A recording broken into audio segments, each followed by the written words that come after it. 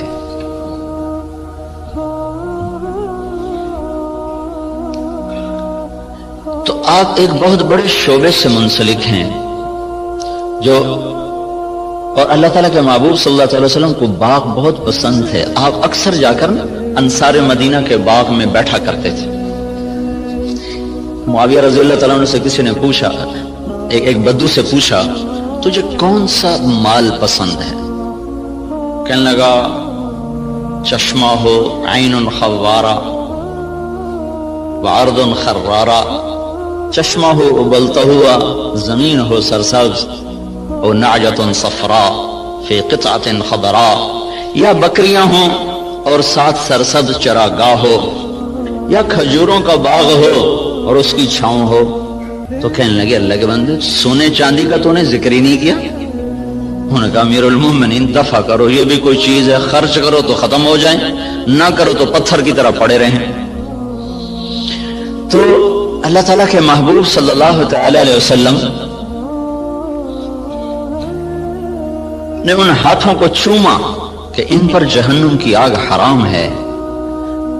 اور معاویہ رضی اللہ تعالیٰ عنہ اتنی بڑی زراعت تھی کہ ان کے کھیت میں 5 لاکھ من گندم ہوتی تھی. جس زمانے میں یہ ایسی اقسام تیار نہیں ہوئی تھیں کہ جو ایکڑ میں 50 من ہو اور ایکڑ میں 60 من ہو. وہ ایک پرانی ہم نے بھی تھوڑی سی رکھی ہوئی ہے باپ دادے کی 591، وہ بس ہم اپنے کھانے کے لیے 2 ایکڑ کاش کر لیتے ہیں، 15-20 من ایک ایکڑ سے وہ ہوتی. یہ اقسام نہیں تھی اور اس کے باوجود 5 لاکھ من گندم ان کے فارم سے نکالی جاتی تھی. اور عمر رضی اللہ تعالیٰ عنہ جب خلیفہ بنے تو انہوں نے اپنے ساتھ تھوڑا بہت اپنا کام کرتے تھے، تو چلتے چلتے چلتے ان کی سالانہ جو آمدن تھی وہ 40,000 اونٹ تھے. 40,000 اونٹ عمر رضی اللہ تعالیٰ عنہ کے سارا سال وہ چراگاہوں میں چرتے رہتے تھے، اور روزانہ 20 اونٹ ذبح کر کے مہمانوں کو کھلایا کرتے تھے، اور خود مہینے میں 1 دن گوشت کھاتے تھے. اپنی ذات کے لیے مہینے میں 1 دن گوشت، اور مہمانوں کے لیے روزانہ کا دستور تھا. 20 اونٹ روزانہ ذبح ہوتے تھے اور لوگوں کو کھلایا جاتا تھا.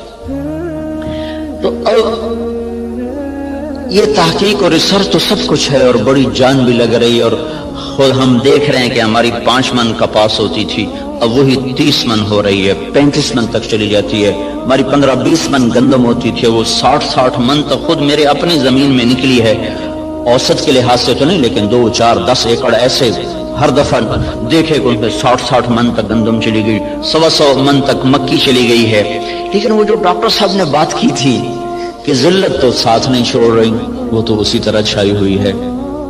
اتنی فراوانی کے باوجود ذلت سروں سے جا ہی نہیں رہی، کہ اس کے لیے ایک اور نظام ہے، اس کے لیے اور اسباب ہیں. اس ریسرچ و تحقیق و تدقیق کے ساتھ ایک نظام اور ہے، وہ ہے اللہ اس کے رسول کی پسندیدہ ترتیب زندگی کو بھی سیکھنا اور اس کو بھی اپنی زندگی میں شامل کرنا اور اس کو لے کر ساری دنیا میں پھرنا. اس امت کا جو کام ہے وہ ساری دنیا کے انسانوں کو اللہ کا تعارف کروانا اور اللہ کے دین کی طرف بلانا ہے. وہ پہلو ہمارا بالکل خالی ہو گیا ہے. میں مکہ میں تھا تو مجھے ایک ملے، اس کے PhD تھے ارضیات کے. ایک جگہ کھانے پہ ان سے ملاقات، وہ مجھ سے کہنے لگے آپ کے پاکستان کی جو زمین ہے ساری دنیا میں ایسی زمین کسی ملک کے پاس نہیں ہے جو اللہ تعالیٰ نے قدرتی اس کے اندر صفات رکھی ہیں، دنیا کے کسی خطے میں یہ صفات موجود نہیں۔